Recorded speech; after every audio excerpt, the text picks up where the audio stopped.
오늘 우리에게 주신 하나님 말씀은 로마서 16장 5절에서 7절입니다. 신약성경 261쪽 로마서 16장 5절에서 7절입니다. 이 계시의 말씀을 봉독할 때에 살아계신 하나님의 음성을 들으실 수 있기를 바랍니다. 또 저의 집에 있는 교회도 문안하라. 내가 사랑하는 에베네도에게 문안하라. 그는 아시아에서 그리스도께 처음 맺은 열매니라. 너희를 위하여 많이 수고한 마리아에게 문안하라. 내 친척이여 나와 함께 갇혔던 안드로니고와 유니아에게 문안하라. 그들은 사도들에게 존중이 여겨지고 또한 나보다 먼저 그리스도 안에 있는 자라. 아멘.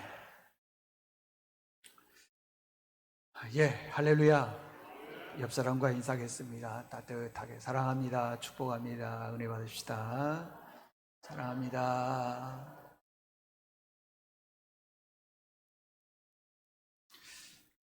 오늘 말씀은 내 인생에 오신 분이라는 제목으로 말씀을 전하겠습니다.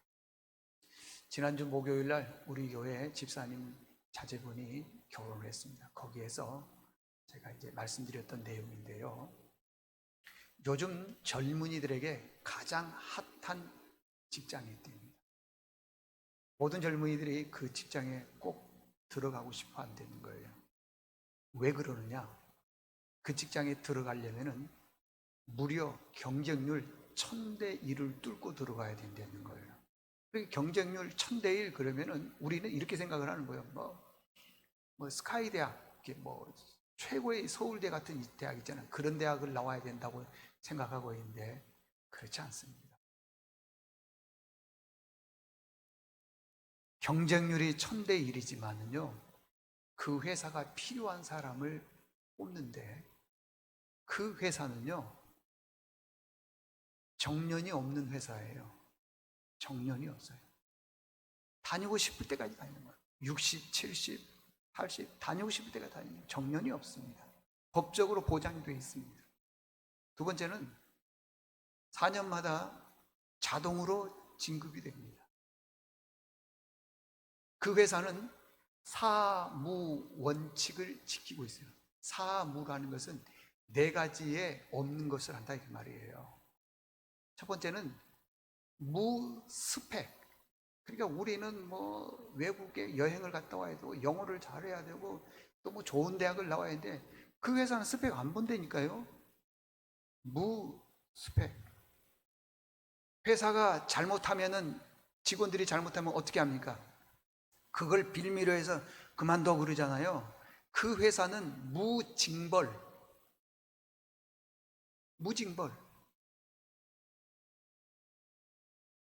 그리고 회사에서는 이 직원과 이 직원을 서로 경쟁을 시키는데 그 회사는 무상대평가.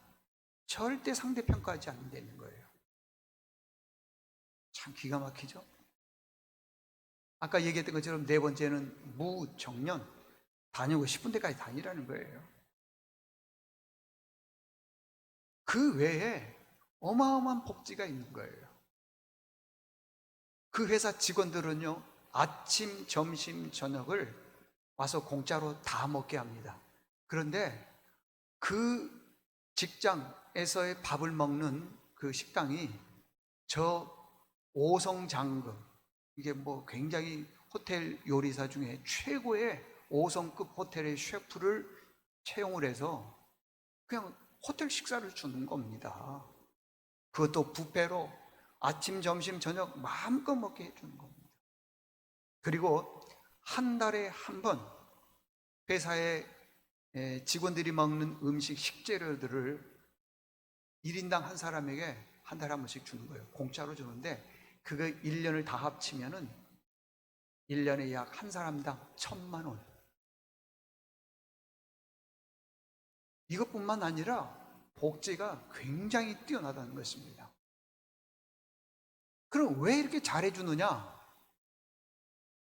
이 사장님이 회사를 설립할 때 설립 목적이 있는데 보통 회사 사장님하고는 다른 거예요. 이 회사를 설립한 목적이 뭐냐? 직원들을 행복하게 해주는 것이 사장의 목적이라는 거예요. 여러분, 보통 사장의 그 사명이 뭐예요? 사장의 이게 목적이 뭐예요? 직원들 불려다가 직장 키워가지고 점점점점 더 키워가지고 누구에게 물려줘요? 자녀들에게 물려주는 거죠. 그게 사장의 최고의 사명이고 목적인데 직원을 행복하게 해주는 거라는 거예요. 그리고 이 사장이 어느 방송사에 인터뷰를 하는데 그런 내용을 했던 거예요. 우리 회사에 이렇게 많은 직원들이 있는데 들어보세요. 그 직원들이 내 인생에 오신 분들이잖아요. 내 인생에 찾아오신 분들이잖아요. 여러분들은 여러분의 인생에 수많은 사람들이 지나가고 만나고 그럴 텐데 그런 생각 한 번도 안 해봤잖아요. 나한테 잘해주면은 아이고 그 집사님이 최고다 그러고요. 어느 날 갑자기 그 집사님하고 사이가 안 좋으면은 저 사람이 나가든지 내가 나가든지. 우리 교회는 다행히도 그런 분들이 없어서 참 감사하기도 한데 대부분 관계가 그러는 거예요. 교회뿐만이 아닙니다. 어느 단체든지 어디든지 보면은요, 좋은 사람들이 있을 때는 항상 좋아 보이는 거예요. 그러다가 어쩌다가 서로 서운한 일들이 생각하게 되면은요, 이게 벌어지는 거예요, 관계가. 여러분, 우리가 불교 용어 중에도 옷깃만 스쳐도 인연이라 그러잖아요. 많은 사람들을 만났을 때, 아, 저분이 내 인생에 찾아오신 분이다. 내 인생에 찾아온 분들을 어떻게 대해줘야 되겠습니까? 그들에게 기쁨을 주고, 사랑을 주고, 도움을 줘야 되는 거 아니겠어요? 근데 우리는 그러지 못할 때가 많이 있더라는 것입니다. 이분이 또 이런 얘기를 합니다. 사람마다요, 역량이 다 다르다는 거예요. 그래서 어떤 사람은 5를 받고 어떤 사람은 10을 받는데 5를 받은 사람은 5만 하면 된다는 거예요. 5를 받은 사람에게 10을 요구하면은 문제가 생긴다는 거죠. 얼마나 멋있습니까? 10을 받은 사람은 10을 하면 된다는 거예요. 사람의 성격들이 다 다르지 않습니까? 어떤 사람은 급한 성격이고 어떤 사람은 느린 성격이고 어떤 사람은 말이 많고 어떤 사람은 말이 적고 다 다른데 이 사람이 표현하기를 뭐라고 얘기했냐면 개나리는 개나리대로 진달래는 진달래대로 피기만 하면 된다는 거예요. 너무 멋있지 않습니까? 오늘 사도 바울이요, 이 로마서 16장 마지막 장을 쭉 써내려가면서 이제 마지막이에요. 어떻게 보면은요, 유언과도 같은 말씀인데 자기가 모든 인생을 다 정리하고 자기와 함께 동역했던 스쳤던 모든 사람들, 나에게 찾아온 사람들에 대해서 쭉 이름을 기록하면서 그 사람들에게 문안하라, 인사하라 그러는 건데 무려 16장에 37명이 나오는 거예요. 근데요, 그 한 사람 한 사람에게 다 뭐가 있냐 그러면은 수식어가 있어요. 수식어라는 말은 그 사람 그러면은 딱 떠오르는 이미지가 있더라는 거예요. 여러분들, 이 목사를 봤을 때 어떤 이미지가 제일 먼저 떠오릅니까? 우리 교회 장로님들이 계시는데 장로님 한 분 한 분 볼 때마다 어떤 이미지가 떠오릅니까? 우리 교회 권사님들 계시는데 어떤 이미지가 떠오릅니까? 우리는 보통요, 나에게 유익이 되는 사람하고만 관계를 맺어가려고 그러고요, 좀 틀리면은요 쳐다도 안 보는데 그것처럼 믿음의 눈으로 봤을 때 못된 사람이 없어요. 그런다고 해서 그 사람이 잘 될 것처럼 보입니까? 그렇지 않습니다. 절대 그렇지 않습니다. 여러분, 성경에서 하나님께 가장 크게 쓰임받는 사람 그러면은 신구약 성경을 통틀어서 보게 되면은 많습니다. 아브라함도 있고요, 야곱도 크게 쓰임받았고요, 모세, 여호수아, 엘리야, 다윗, 죽은 사람을 살리는 엘리사, 승천하는 엘리야 놀랍습니다. 얼마나 많이 대단한 일을 행한 사람이 있습니까? 그런데요, 대부분의 학자들은 가장 성경에서 크게 쓰임받은 사람 그러면은 사도 바울을 말합니다. 사도 바울.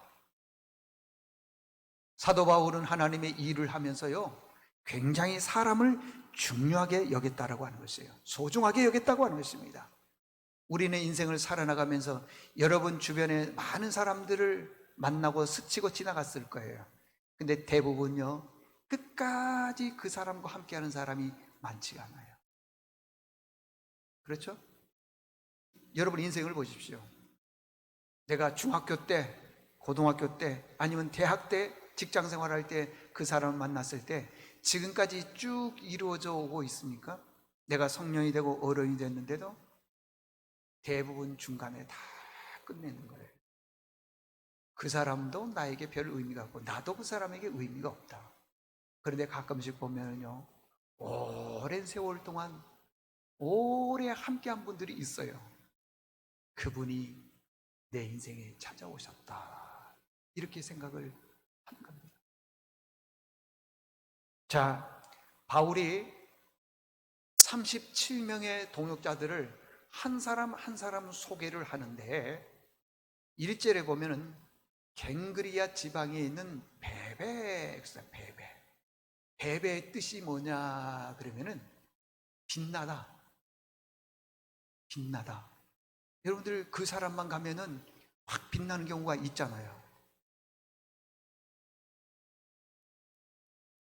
제 친구 목사님이 딸이 있는데 그 딸이 잘은 모르겠는데 그런 얘기를 하더라고요.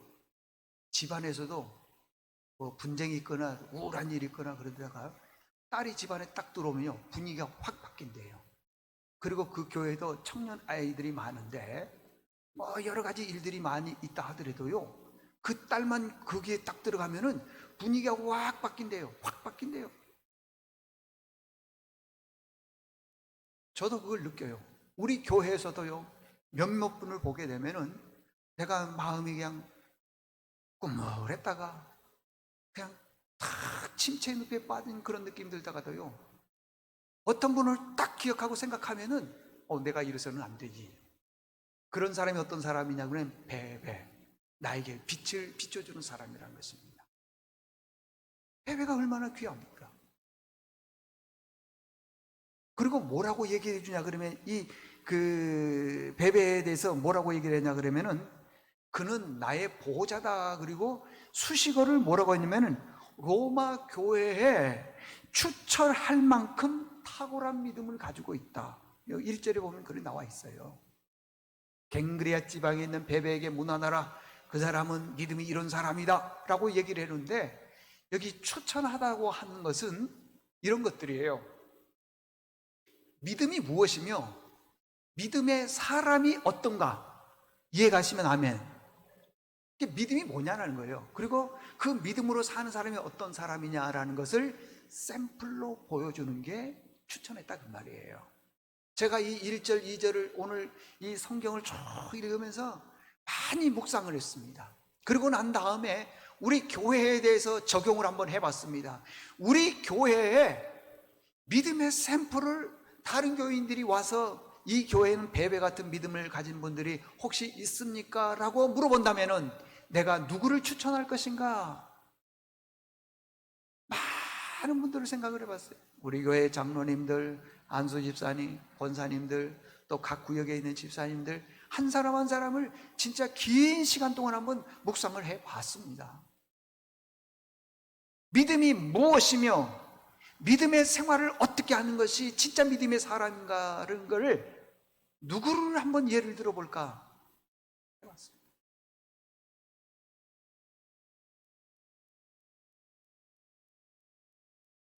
그랬더니요, 우리 교회 계시기는 계시더라고요.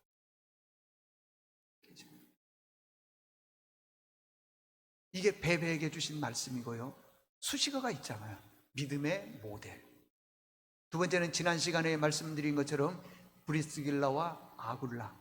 이 사람은 바울이 지금 이 단두대 단두대 있잖아요. 단두대에 목이 딱 끼어가지고 작도로 내리치기만 하면 목이 딱 잘려서 죽을 그 자리에 바울을 대신해서 자기가 희생을 한다, 이런 거예요. 지난 시간에 말씀드렸고, 오늘은요 에베네도와 마리아, 안드로니고와 유니아, 요 네 사람에 대해서 말씀을 드리도록 하겠습니다. 첫 번째, 에베네도입니다. 에베네도를 보게 되면은요, 오늘 3절에 4절 보십시오. 5절에 보니까 또 제 집에 있는 교회도 문안하라. 그 다음에 내 사랑하는 에베네도에게 문안하라. 자, 수식어가 뭐죠? 내 사랑하는. 그러니까 지금 바울이 에베네도를 많이 사랑했다고 하는 거예요. 에베네도를. 여러분, 그 바울은 보통 사람이 아닙니다. 바울은요 굉장히 성격이 좋지 않은 사람입니다. 저도 성격이 안 좋은데 아마 제 생각엔 저보다 더 안 좋을 수도 있어요. 성격이 별로 안 좋아요. 바울과 바나바가 1차 전도 여행을 떠날 때 누가 따라갔냐 그러면 누가가 따라간 거예요. 근데 바울과 바나바는 어느 정도 전도에 훈련이 되어 있기 때문에 나가서 전도하려고 하는데, 누가는 그냥 따라가다 보니까, 어리다 보니까 전도가 너무 힘든 거예요. 선교가 너무 힘든 거예요. 그래서 중간에 도망가 버렸습니다. 어이구, 내가 어떻게 이런 전도를 해? 도망가 버린 거예요. 그런데 도망을 가서 며칠 있다가 보니까 너무 마음이 아픈 거예요. 내가 이래가지고는 무슨 일을 하겠느냐. 처음에는 내가 전도하겠다고 했는데 조금 힘들다고 해서 도망와 버려서 이게 말이 안 된다. 너무 속이 상하는 거예요. 마음이 아픈 거예요. 그래서 거기서 회개하고 뉘우치고 바울과 바나바가 있는 전도 현장으로 다시 갔습니다. 그리고 얘기하기를, 제가 잘못했습니다. 용서해 주십시오. 저를 다시 받아주시면은 있는 힘을 다해서 열심히 제가 선교하겠습니다. 그랬더니 바울이 뭐라 그런 줄 아세요? 한 번 배신한 배신자는 또 배신해 안 받아줘, 그러더라고요. 바울은요 그랬습니다. 바나바는요, 아니다, 제가 뉘우치고 잘못했고 회개하고 돌아왔지 않느냐, 그러니까 받아주자. 바울은 한 번 배신자는 절대 안 돼. 누가 옳습니까? 여러분은 누가 더 옳다고 생각을 하십니까? 바나바가 어떤 사람인 줄 아십니까? 바나바는 부자입니다. 자, 바나바의 영역을 한번 보십시오. 굉장히 부자입니다. 교회를 세울 때 지금으로 말하자면 자기 땅을 내놨습니다. 그리고 자기 땅 위에다가 교회를 세우라 그런 거예요. 부자지요. 땅을 내놨지요. 어디 그뿐입니까? 성품도 온화하고 따뜻합니다. 실수하고 잘못한 사람이 있으면 다 품는 사람입니다. 예수를 오래 믿은 사람입니다. 나이도 바울보다도 훨씬 더 많습니다. 연장자예요. 영향력도요 훨씬 더 바울보다 영향력을 크게 끼치는 사람이에요, 교회 안에서. 그러면은 이런 일들이 일어났을 때 여러분, 바나바가 더 힘이 센데 어떻게 하겠습니까? 바울을 내칠 거 아니겠습니까? 그리고 말이야 자기 마음대로 주관대로 할 거 아니겠어요? 그렇지 않았습니다. 그런 연장자고 재물이 있고 힘이 있고 능력이 있는 사람임에도 불구하고요, 자기는 일반 집사에 불과한다 생각하고, 바울은 사도니까 지금으로 하는 목사예요. 앞장 세우는 겁니다. 바울로 하여금 마음껏 목회하도록 앞장 세워주는 겁니다. 바나바가 그런 사람입니다.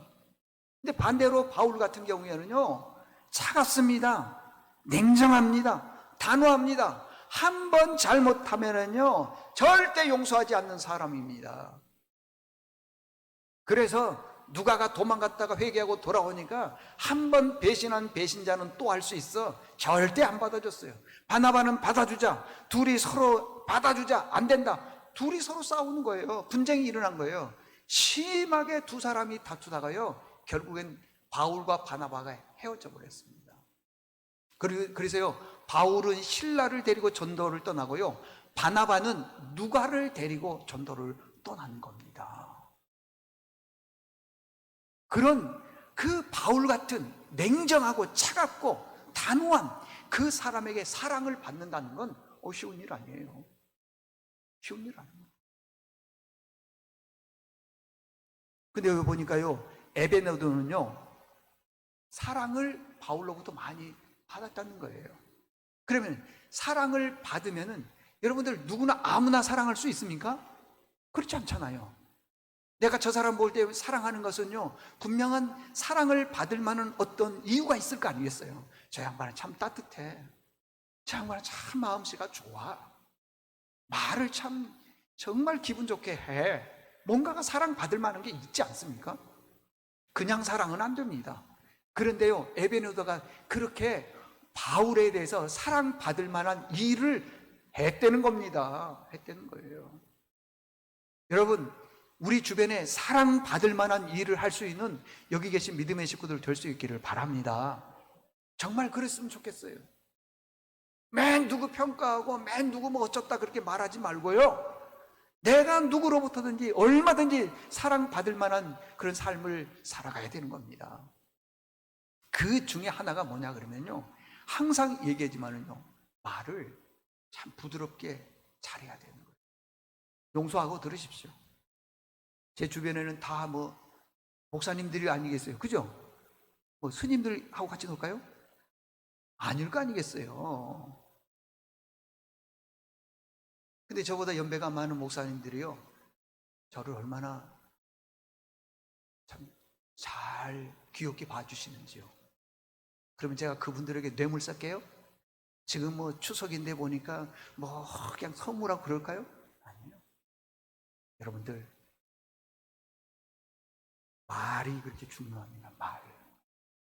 공감해 주고요, 인사 잘하고 예예 해주고 하면은 다 사람을 얻는 건데, 나는 고개 숙이지도 않고 다 나를 향해서, 그건 교만이죠. 안 됩니다. 절대 사랑 못 받습니다. 참, 이분은요 정말 귀한 분이에요. 여러분, 그냥 사랑 안 됩니다. 말과 행실 겸손해 줄 수 있기를 바랍니다. 이게 에베네도에게 배울 수 있는 것이고, 두 번째는 마리아입니다. 자, 6절 한번 보십시오. 6절에 보니까 너희를 위하여 많이 수고한 마리아에게 문안하라. 자, 수식어가 뭐죠? 많이 수고한, 많이 수고했다는 것입니다. 여러분, 교회 부흥은 대부분 교인들이 이렇게 생각을 하고 있습니다. 목사의 설교, 목사의 목회 능력, 여기에 교회가 부흥한다고 하고 있지만은, 그러면은 목사가 설교를 잘하려면은요, 어마어마한 대학을 나와야 되는 거예요. 어떻게 교인들의 마음에 쏙 들게 설교할 수 있습니까? 설교는요, 다른 게 아닙니다. 하나님 말씀을 전하는 거예요.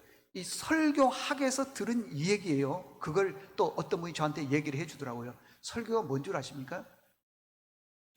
아브라함이 누구를 낳고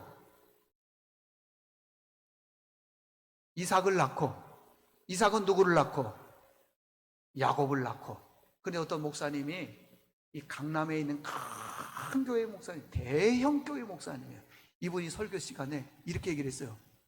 이삭이 아브라함을 낳고. 그러니까 맨 앞에 있던 어떤 권사님이 이삭이 아브라함을 낳고, 그러니까 그 권사님이 그러더래요. 아브라함이 이삭을 낳고, 그러더라는 거예요. 그러니까 그 목사님이 뭐라고 하는지 아세요? 목사가 낳았다면 난 줄 알아! 그리고 소리를 치더라는 거예요. 그러면서 설교학 시간에 그러는 거예요. 이게 설교라고. 조금 과장된 거지만은 성도들에게 은혜를 끼치기 위해서 설교한 건, 그건 설교 아닐 수도 있어요. 하나님의 일방적인 말씀을, 구원의 메시지를 전하는 것이 설교예요. 설교.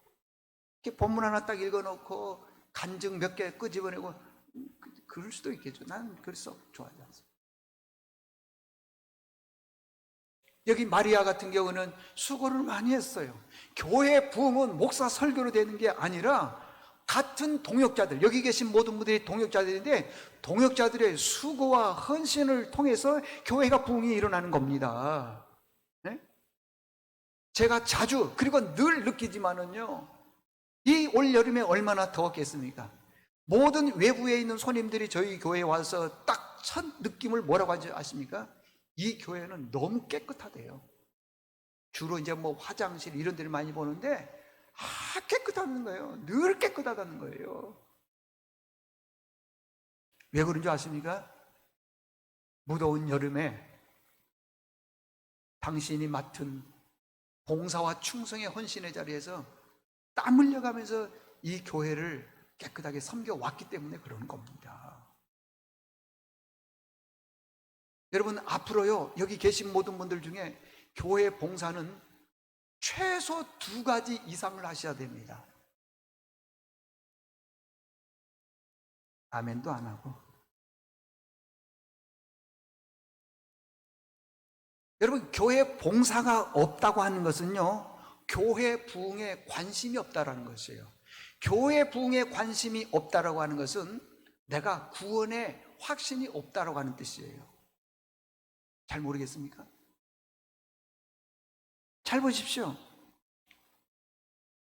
교회를 다닐 때 어떤 분들은 충성하고 봉사하고 헌신하고 열심히 해서 하루 종일 봉사하다 보면 몸이 막 천근만근 되는 거예요, 주일날. 근데 집에 돌아가면 나도 모르게요, 믿음이 요만큼 자라있고요, 뿌듯해요. 근데 교회에 와서 주일만 딱 예배를 드리면은요, 관심 없어요. 교회가 뭐 숫자가 줄어들고 늘어나고 뭐 어떤 행사를 해도 하나도 동참하지 않는 분들 같은 경우에는요, 별 관심이 없습니다. 여러분, 성경에 보니까 이랬습니다. 면류관이, 천국 가게 되면 면류관이 6개가 있는데, 의의 면류관, 금면류관, 영광의 면류관, 시들지 않는 면류관, 썩지 않는 면류관, 생명의 면류관, 이런 면류관들이 있어요. 그 모든 면류관에는 다 뜻이 있는데, 가보십시오. 천국 가면은 다 면류관이 있는데 나는 하나도 없다고 봅시다. 그러면은 내가 한 거 없으니까, 그럼 천국 가서 아무것도 없어도 괜찮아 그러겠습니까? 그건요, 내 안에 구원의 확신이 없기 때문에 그러는 거예요. 어떤 분이 심야 예배 찬양 인도를 하는데 몸이 천근만근이에요. 목이 쉬어서 잘 나오지도 않아요. 그런데 그 사명을 감당하는 분들이 있어요. 내 몸이 힘드는데도요, 차량 공사이기 때문에 끝까지 하는 겁니다. 교사, 구역장, 말씀 인도자 다 하는 겁니다. 왜 그런 줄 아십니까? 내가 이 사명을 잘 감당하게 되면 하나님 앞에 갔을 때 빈손이 아니라 받는 면류관이기 때문에, 받는 면류관을 인정한다는 것은 내가 구원의 확신이 있기 때문에 그런 것이고, 그냥 주일날 1시간 와서 예배를 드리고, 어떤 분들은 그런 분들도 있어요. 예배가 마치기도 전에 그냥 끝나고 주랭랑 치는 사람이 있습니다. 지금 제가 이 설교를 해도요, 귀에 1도 안 들어오는 분이 있어요. 제가 이거 딱 보면 알아요. 그러나 이 말씀에 또한 도전을 받는 분들이 있습니다. 교회는요, 목사의 설교로 부흥한다고 생각하면은 잘못된 겁니다, 여러분들. 어떤 분들은 많이 충성합니다. 있는 힘을 다해서 헌신하는 분들이 있습니다. 엄청나게 정말 쓰임받는 일꾼들이 있어요. 왜 그렇습니까? 구원의 확신과 내가 하나님 앞에 가면 면류관 받을 거라는 그런 확신이 있기 때문에 그러는 겁니다, 여러분들. 그런데요, 구원의 확신이 없는 사람들은 누가 열심히 신앙생활하면은 왜 저렇게 막 호들갑을 떨지? 이해가 안 간다 그러고요. 좀 점잖하게 예수 믿으면 안 될까? 그러는 거예요. 다 자기 기준에서 평가를 하는 겁니다. 안 그렇습니까? 내 기준으로 평가를 하는 거예요. 누가 기도할 때 뭐 아멘을 좀 크게 한다랄지, 누가 뭐 기도를 좀 세게 하면은 그런 사람들 많아요. 뭐 하나님이 귀가 먹었길래 저렇게 큰 소리 치냐 그래요. 그건요, 성령 회방죄입니다. 성령 회방죄는 죄사함 못 받는다 그러잖아요. 아니, 당신이 지금 뜨거워서 하나님 앞에 기도하고 있는데 그걸 왜 회방을 해요? 있을 수 없는 일이죠. 저는 우리 교회에요, 심야 기도회든지 새벽 기도회든지 그 지금 주일 예배 시간에 있었든지 좀 아멘이 좀 있었으면 좋겠다 생각이 들어요. 응? 여러분, 구원의 확신만 한번 가져보십시오. 지금처럼요, 신앙생활 안 합니다. 열심히 신앙생활하는 것입니다. 그러니까 여기 보니까 마리아는요, 많이 수고했다는 거예요. 많이 했었다는 겁니다. 여러분들 앞으로 교회를 위해서 또 하나님의 나라를 위해서 여러분 천국 갔을 때 열심히 충성해서 많은 면류관 받는 믿음의 식구들 될 수 있기를 바랍니다. 마지막 세 번째는요, 보니까 안드로니고와 유니아에 대해서 이제 문안하라 그랬는데 7절에 보니까 나와 함께 갇혔던 자 그랬습니다. 바울이요, 전도 사역을 어떻게 했냐면 적극적으로 했어요. 열심히 했습니다. 그 열심히 하다 보니까요, 바울을 잡아서요 죽이려고 하는 사람, 그 결사대원들이 성경에 보니까 40명이 있어요. 그러니까 바울이 어디 숨어 있나? 빈라덴이 40명이 있어요. 빈라덴이요. 어디 있냐면 잡아서 죽이려고 그러는 거예요. 그런데 바울이 로마로 예루살렘으로 간다 그러니까 에베소에 있는 장로들이 가면 안 됩니다. 가면 안 됩니다. 왜요? 예루살렘에 가면은 40명의 결사대원들이 잡아서 죽이려고 그러니까. 그래도 나는 가야 된다. 그랬더니 눈물을 흘리면서 작별 인사를 하는 그런 경우가 있습니다.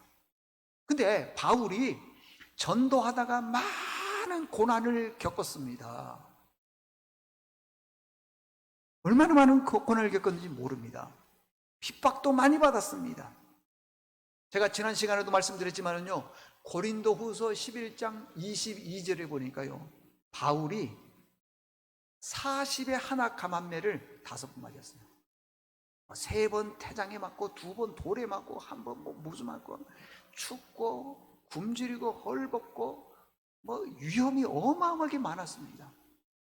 이 다 나열하기가 어려워요. 보니까요, 여러 번 여행하면서 강의 위험과 강도 위험, 동족의 위험, 이방인의 위험, 신의 위험, 광야의 위험, 바다의 위험, 거짓 형제들에 대한 위험, 또 수고하며 애쓰고 여러 번 자지 못하고 줄이고 목마르고 굶고 춥고 헐벗었다 그랬는데, 학자들에 의하면은요, 바울 혼자 그런 게 아니고요, 여기 보니까요, 안드로니고와 유니아도 같이 고생을 했다는 겁니다. 바울 혼자 그런 게 아니에요. 그러니까 주 안에서 나와 함께 갇혔던, 바울만 감옥에 간 것이 아니라 이 두 사람도 함께 같이 갇혔다는 것이에요. 그래서 뭐라고 얘기를 했냐 그러면, 그 다음 말씀에 보니까요, 사도들은 목사들을 얘기합니다. 목사들도 이 두 사람에 대해서 뭐냐면 존중이 여겨졌다는, 존중이. 목사도 할 수 없는 그런 일들을 이 두 사람이 했다는 거예요. 참 기가 막힌 내용 아닙니까, 여러분? 근데 우리는 보통 이렇게 열심히 신앙생활하는 사람들에 대해서 위로하고 격려하고 동역자로 기도를 해주는 것이 아니라, 왜 이렇게 저렇게 막 거룩하게 예배 못 드리나, 좀 조용하게 신앙생활하면 안 되나, 이렇게 비판하는 그런 경우가 있는데, 그건 잘못됐다고 하는 것입니다. 이 두 사람이 이렇게 뜨겁게 신앙생활할 수 있었던 것은요, 들어보십시오, 다른 게 아닙니다. 내가 구원에 확신이 있기 때문에 그러는 거예요. 뭐예요? 성경에 보니까요, 천국을 비유를 하기를 뭐라고 비유를 했냐 그러면은, 어떤 사람이 자기는 이제 농부입니다. 그런데 그 머슴으로 이제 농부 일을 하는 거예요. 자기 땅 아닙니다. 쟁기질을 하는데 뭐가 툭 쟁기에 걸린 거예요. 그래서 이렇게 파봤더니 그 안에 큰 금은 보화가 있는 거예요. 그게 자기 땅이 아니니까 그 안에서 판 금은 보화는 누구의 것이죠? 주인의 것이죠. 그러니까 얼른 파묻어 버린 거예요. 그리고 난 다음에 집에 가서요, 있는 돈 없는 돈 다 긁어 모아서 그 밭을 살려고 하는 거예요. 그러니까 모르니까 부인도 그리고 자식들도 그리고 형제 친척들도 다 저 미쳤다는 거예요. 그냥 그 쓸모없는 밭을 왜 사냐는 거예요. 근데 지금 누구만 알고 있어요? 나 농부만 지금 저 밭 사기만 하면 금은보화가 내게라는 거예요. 나만 알고 있는 거예요. 아무도 모르는 거예요. 부인도 모르고 자녀들도 모르고 형제 친척들 아무도 모르는 거예요. 저것만 사면 나는 부자가 되는 겁니다.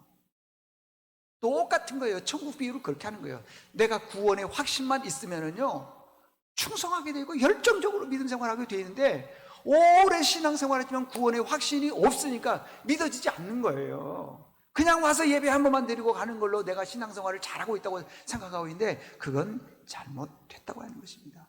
내가 구원을 받았는지 받지 않았는지 시금석이 있습니다. 한번 들어보십시오.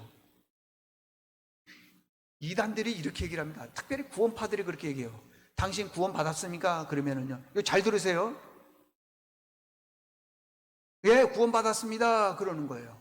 그러면 구원파들이 그냥 말하는 게, 그러고 끝나면 얼마나 좋겠어요. 언제, 어느 때, 어떻게 구원 받았습니까? 그렇게 뭐, 몰라. 내가 언제 받았는지도 몰라. 그러면서 이 구원파들이 얘기하기를 뭐라고 했냐 그러면은 14만 4천 명 안에 우리가 들어가야 됩니다. 그래야지 구원 받습니다. 그러는 거예요. 들어보실래요?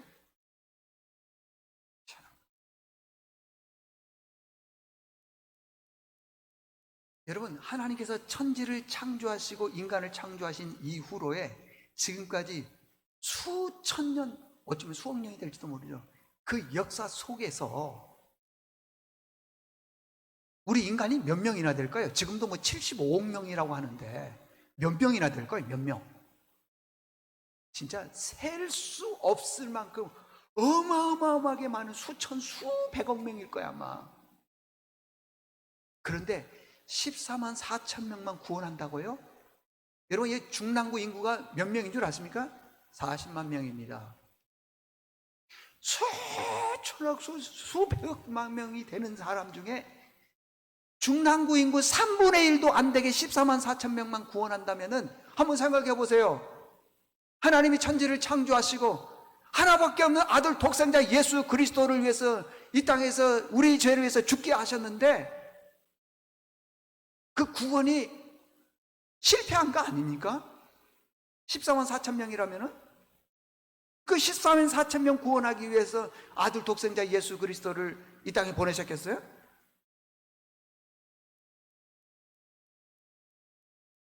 말이 안 되잖아요. 뭐 좋다. 100번 양보해서 한번 봅시다. 그러면은 좋다. 14만 4천 명이라고 그러 봅시다. 그러면은 여기 신구약 성경에 보면은 나오는 이 인명의 숫자가요 수십만 명, 수백만 명인데 여기 나와 있는 사람들이 14만 4천 명만 구원받았겠어요? 아니 보십시오. 여기 성경에 보니까 엘리야 같은 경우에는 살아서 올라가 버렸잖아요. 에녹 같은 경우도 죽지 않고 갔잖아요. 얼마나 많은 사람들이 구원받았습니까? 14만 4천 명만 구원받는다면은요, 여러분들이 목숨 걸고 하나님 믿어도 구원 못 받아요. 이미 그 숫자가 차버린 거예요. 목사 소용없어요. 아니 하나님이 인간을 구원하시기 위해서 14만 4천 명만 구원했다면은 그건 하나님의 구원의 실패작이에요. 누구든지 주의 이름을 부르는 자는 뭐라 그랬습니까? 구원을 받으리라 그러잖아요. 아멘? 무슨 14만 4천입니까?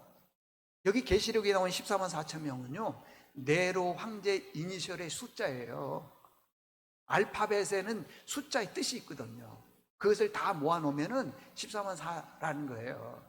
그 상징적인 수인데 그걸 그냥 그대로 숫자로 해가지고 14만. 그러면 신천지 그러면은 그 사람들 말도 안 되는 것이죠. 2만이가 아니라 3만이라도 구원 못 받아. 이미 차버렸는데. 근데 그걸 가지고 그렇게 안 되는 거예요, 여러분들. 자, 내가 구원 받았는지 안 받았는지 네 가지 시금석이 있습니다. 이걸 지금 제가 설명해 드릴 테니까 네 가지 중에 하나라도 의심이 되면 구원의 확신 없는 겁니다. 네 가지 중에 하나라도 내가 안 믿어지는 것은 구원의 확신 없는 거예요. 첫째, 이 신구약 성경이 하나님의 말씀이라는 것을 내가 믿어줘야 되는 거예요. 믿습니까? 그래야지 구원받는 거예요. 두 번째, 나는 죄인이라는 것을 인정을 해야 되는 거예요. 죄인이라는 거. 세 번째, 천국과 지옥이 분명히 있다라는 것을 인정해야 되는 거예요. 마지막 네 번째는요, 내가 하나님의 말씀을 들었을 때 사실 오늘도 넘어져요. 내일도 넘어집니다. 그러나 그 말씀을 들을 때 그 말씀대로 살려고 부단히 노력하는 사람, 이해 가시면 아멘. 그러니까 내가 그 말씀을 들을 때 완벽하게 지키는 게 아니라 지키려고 애쓰는 거예요. 그러면서도 또 그 말씀을 또 그냥 그 말씀을 이게 또 불순종하고 또 넘어지고 그러는 거예요. 그래도 내가 회개하는 거예요. 하나님, 내가 이런 사람이에요. 잘못했습니다. 하고 끝없이 그 말씀대로 살아가려고 애쓰는 사람, 요 네 가지를 인정하는 사람만 구원받는 거예요. 에이, 천국이 어디 있어. 그냥 이렇게 다니다가 마는 거지 뭐. 그거 못 받은 겁니다. 그분이 직분이 목사라도요, 장로님이라도 소용없어요. 없습니다. 이 네 가지를 우리가 항상 기억해야 됩니다. 네 가지를. 내가 하나님 말씀을 들었을 때 그 말씀이 믿어지는 거. 나는 죄인이다. 죄인은 지옥 간다 그러잖아요. 근데 예수님께서 내 죄를 위해서 십자가에서 죽으셨다. 내가 죄인이다. 인정하는 거예요. 죽으면은 천국과 지옥이다라는 것을 나는 분명히 믿는 거예요. 그리고 하나님 말씀을 들었을 때 오늘도 넘어지지만은, 오늘도 실수하지만 그 말씀대로 살려고 몸부림치는 사람, 그런 사람들이 구원받은 사람이라는 거예요. 여러분에게 묻습니다. 여러분들은 구원받았습니까? 여기 계신 분들 단 한 분이라도 의심이 간다면 다시 결정을 해야 돼요. 만나야 돼요. 자, 결론입니다. 바울이요, 이 구원의 확신을 가지니까 보십시오. 자기 생명도 복음을 위해서 그냥 던져버리는 거예요. 그죠? 아무리 여러분들 구원의 확신을 딱 가지니까 던져버리는 거예요. 그러다가 이제 인생 다 끝나니까 자기를 도왔던, 자기 인생에 찾아왔던 37명의 동역자들을 한 사람 한 사람 수식어를 넣으면서 설명을 해주는 거예요. 여러분의 인생에도요, 많은 사람들이 찾아왔을 거예요. 근데 대부분 이렇게 생각을 하는 거예요. 나에게 피해를 줬다, 나를 힘들게 했다, 그렇게만 생각할 겁니다. 아니에요. 나도 그 사람에게 힘들게 했고 피해를 줬어요. 이제 이후로부터 내 인생에 찾아오신 분들 많이 섬기며 축복해주며, 사도 바울이 마지막에 그들이 기억난 것처럼 여러분의 삶에 기억나는 믿음의 식구들 될 수 있기를 바랍니다.